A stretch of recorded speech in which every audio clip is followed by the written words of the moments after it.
दिल्ली सरकार के पर्यावरण मंत्री महेंद्र सिंह सिरसा हमारे साथ है। सर, लैंडफिल साइट का दिल्ली के उपराज्यपाल और मुख्यमंत्री के साथ आपने दौरा किया है। पिछली जो सरकार थी उनकी तरफ से टारगेट था कि दिसंबर 2024 तक ये कूड़े के पहाड़ जो है वो खत्म हो जाएंगे, जब उनकी एमसीडी में सरकार आई थी।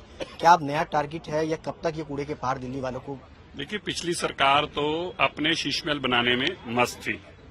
जब एलजी साहब यहाँ कूड़े के पहाड़ हटा रहे थे तब अरविंद केजरीवाल जी बाजार से झूमर खरीदने जा रहे थे। जब एलजी साहब यहाँ पर कूड़े से बिजली बनाने का काम कर रहे थे, जब यहाँ कूड़ा निकालकर उसको भारत सरकार की साइट्स पर भेजकर इसको खत्म करने का काम कर रहे थे, तब अरविंद केजरीवाल जी सफेद पत्थर खरीद रहे थे अपने घर के लिए।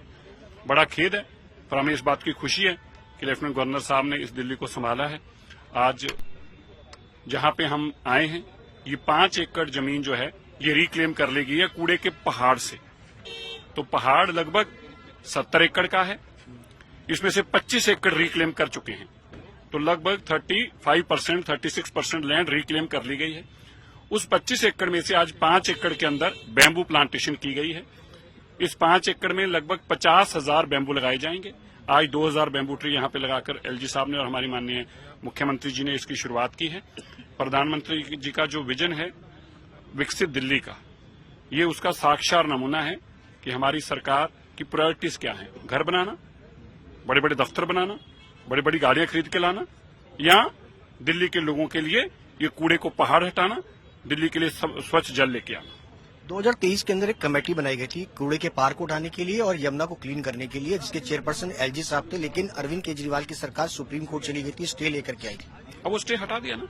हमारी सरकार ने, माननीय मुख्यमंत्री जी ने आते ही ये तय किया कि तुरंत जो लेफ्टिनेंट गवर्नर साहब के खिलाफ पिटीशनें डाली गई हैं उन सबको विड्रॉ किया जाए। ये सरकार तालमेल से चलने वाली सरकारें होती हैं, ये लोगों के कामों में अड़चने डालने वाली काम नहीं है। अगर कोई काम एलजी साहब उसको सिरे चढ़ा सकते हैं तो क्यों ना वो करें, उनको करना ही चाहिए और सरकार को मिलकर ही करना चाहिए। देश के प्रधानमंत्री सारे देश की चिंता करते हैं, दिल्ली की भी करते हैं, इसलिए अब ऐसा कोई केस नहीं रहेगा जिसमें इस बात का विवाद हो कि एलजी साहब ये करेंगे या नहीं करेंगे, मुख्यमंत्री जी ये करेंगे नहीं करेंगे। ये एक टीम है, जो टीम डबल इंजन की सरकार के साथ जोरदार काम करेगी। एक आखिरी सवाल, कब तक ये कूड़े के पहाड़ से दिल्ली वालों को निजात मिलेगी? देखिए, लगभग 2025 तक आपको कूड़े के पहाड़ दिखने बंद हो जाएंगे।